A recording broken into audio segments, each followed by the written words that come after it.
इब्ने अभी दुनिया ने इसको रिवायत किया, इमाम बैहकी ने इसे रिवायत किया। हजरत उस्मान रहमतुल्लाहि ताला अलैहि फरमाते हैं कि मेरी वालदा एक इंतहाई इबादत गुजार नेक सालिहा औरत थी। लोग उसका एहतराम करते, उसे राहिबा कहते, इस कदर इबादत गुजार थी। जब इस दुनिया से चली गई तो मैं हर शबे जुमा अपनी वालदा की कब्र पर जाता, इसाले सवाब करता, दीगर मुर्दों के लिए इसाले सवाब का एहतमाम करता। लेकिन एक मरतबा मेरी ख्वाब में मेरी वालदा आई। मैंने वालदा से पूछा आखिरत के मराहिल कैसे तय हुए। वालदा ने कहा मौत की सख्ती मेरे लिए नाकाबिले बर्दाश्त थी, लेकिन अभी बरज़ख में बहुत अच्छी जिंदगी गुजार रही हूँ, मेरे लिए रेहान का फर्श है। वालदा ने कहा बड़े खूबसूरत तकिए हैं। लेकिन फिर मेरी वालदा ने कहा है मेरे बेटे, एक तमन्ना है मेरी, एक आरजू है मेरी, एक ख्वाहिश है मेरी। मेरे बेटे ये जो शबे जुमा तू कब्रिस्तान में आया करता है ना, इस सिलसिले को तर्क न करना। जब तू शबे जुमा कब्रिस्तान में आता है मेरी रूह तेरी तरफ मानूस होती है, मैं खुश हो जाती हूँ। है मेरे बेटे न सिर्फ मैं खुश होती हूँ, ये सारे मुर्दे मुझे मुबारकबादियाँ देते हैं, कहते हैं मुबारक हो तुझे। और जब तेरी आमद होती है तो एक ऐलान करने वाला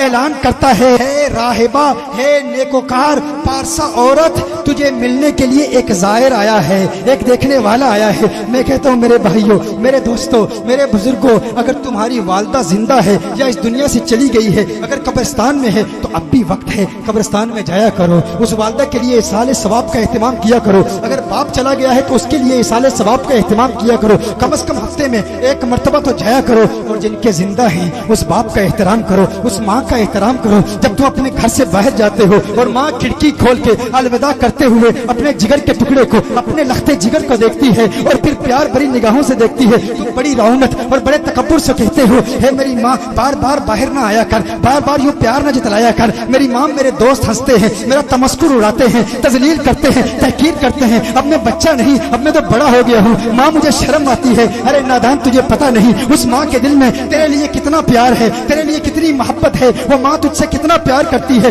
तू माँ की गुस्ताखी करता है, बदतमीजी करता है माँ दरवाजा न खोला कर। वो माँ जिसकी आंख रात को नहीं लगती उस वक्त तक जबकि उसकी आंखों का तारा, उसके दिल का सहारा घर में लौट कर नहीं आता। माँ सोती नहीं, बाप सोता नहीं। अरे तुझे पता नहीं इन बुजुर्गों के वजूद की वजह से, अगर घर में इनकी मौजूदगी की वजह से कितनी बड़ी बड़ी मुसीबतें चलती हैं, कितनी बड़ी बड़ी परेशानियां चलती हैं। तू समझता है कि तू जिंदगी के बड़े बड़े फैसले करता है अपने शऊर, अपने फहम, इल्म, आगही और इदराक की बुनियाद पर तू तरक्की हासिल कर रहा है, तू कामयाबी हासिल कर रहा है। नहीं नादान इंसान जब अपने घर से जाता है, अपने लिविंग रूम में, अपने घर में, कमरे में उस बूढ़े बाप को छोड़ के चला जाता है, वो बड़ी हसरत बड़ी निगाहों से देखता है काश मेरा बेटा चंद लम्हे मेरे साथ गुजारता, काश मेरा बेटा चंद प्यार भरी बातें मुझसे करता। वो तुझसे कुछ नहीं चाहता। हर चंद के वक्त गुजरने के साथ साथ जब बाप बूढ़ा हो जाता है, जब उसकी उम्र ज्यादा हो जाती है तो वो बचपन की बातें रिपीट करता है। वो चाहता है बातें करे, वो चाहता है कोई बातें सुने। कभी कभी उसकी बातें गैर माकूल भी होती हैं, कभी कभी उसकी बातें नामुनासिब भी होती हैं। कभी कभी तो जिंदगी के 10 साल उसकी वही बातें बार बार सुनता रहता है,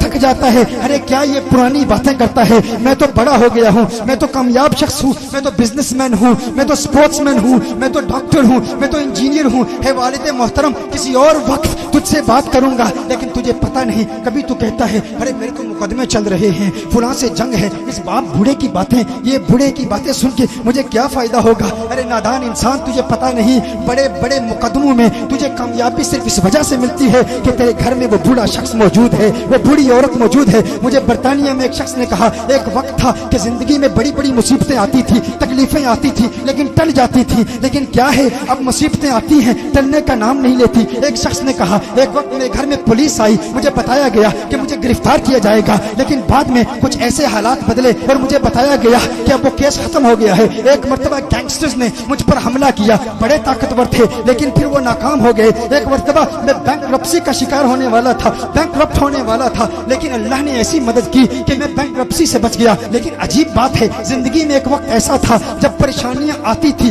टल जाती थी, अब आती हैं, टलने का नाम नहीं लेती। मैंने पूछा कौन सा वक्त है, मैंने कहा क्या उस वक्त माँ बाप जिंदा थे, कहा दोनों जिंदा थे। मैंने कहा कब इंतकाल हुआ? कहा जब से इंतकाल हुआ उस वक्त तक मुसीबतें आती हैं, टलती नहीं है। मैंने कहा नादान, तूने इस्लाम के मिजाज को समझा ही नहीं। यही तो मेरे आका सल्लल्लाहु अलैहि वसल्लम की तालीम है। वो बाप जो घर में बैठा है, अरे नादान जरा लाड से उससे बात कर लिया कर, जरा प्यार से उससे बात कर लिया कर। वो जो लोगों पर रौब डालता था, अब जमाने में कोई उसकी बात सुनने वाला नहीं, अब जमाने में उसको कोई बर्दाश्त करने वाला नहीं। वो बूढ़ा चाहता है अरे मेरा बेटा आए, मुझसे प्यार बड़ी बातें करे। वो जमाने को सुनाना चाहता है, अपनी बचपन के किस्से सुनाना चाहता है, अपने बचपन की बातें सुनाना चाहता है, कोई सुनने वाला नहीं। जो बंदा अपने बूढ़े बाप को हंसाता है, लतीफे सुनाता है, उसके लबों पर खिलखिलाहट मुस्कुराहट की देखकर खुश हो जाता है, दुनिया की कोई कौम उसे नाकाम नहीं कर सकती, कोई उसे उस पर फतह हासिल नहीं कर सकती। वो हमेशा फाते रहेगा, हमेशा गालिब रहेगा, कभी मगलूब नहीं होगा। तू इसलिए न कर क्योंकि तुझे बाप की बातें समझ आती हैं, तू सिर्फ इसलिए कर अगर घर में मौजूद है तो इसकी मौजूदगी की वजह से बड़ी बड़ी बलाएं टलती हैं, माँ की मौजूदगी की वजह से बड़ी बड़ी आफतें टलती हैं। वो माँ जो घर में बैठी है, इंतजार कर रही है मेरा बेटा मुझसे बात करे, तू उससे बात तक नहीं करता, तू उससे कलाम नहीं करता, और उसकी वफाएं देख, उसने वफाओं की रीत कैसे निभाई। वो माँ ऐसी है, अरे ना सिर्फ घर में इंतजार करती है, अरे जालिम तूने उसके प्यार को नहीं देखा, वो कब्रिस्तान में भी इंतजार कर रही है, वो मुंतजिर है। अगर चली गई है तो आप भी वो टिकटिकी बांधे देखी है, देख रही है, तेरा बाप इंतजार कर रहा है। वो देख वो बाप क्या कहता है, मेरे बेटे जब तू आता है ना आया कर, आने का सिलसिला छोड़ना, क्योंकि जब आता है तो मेरे पड़ोसी मुबारकबादियां देते हैं, और जिस वक्त तक तू कूफा शहर में दाखिल नहीं हो जाता मैं तुझे देखता रहता हूँ, मैं तुझे प्यार भरी निगाहों से देखता रहता हूँ। अरे गनीमत जानो, अल्लाह का करम है कि तुम्हारे माँ बाप जिंदा हैं, अगर चले गए तो फिर कब्रिस्तान में जाओ, हफ्ते में एक दिन कम से कम उनके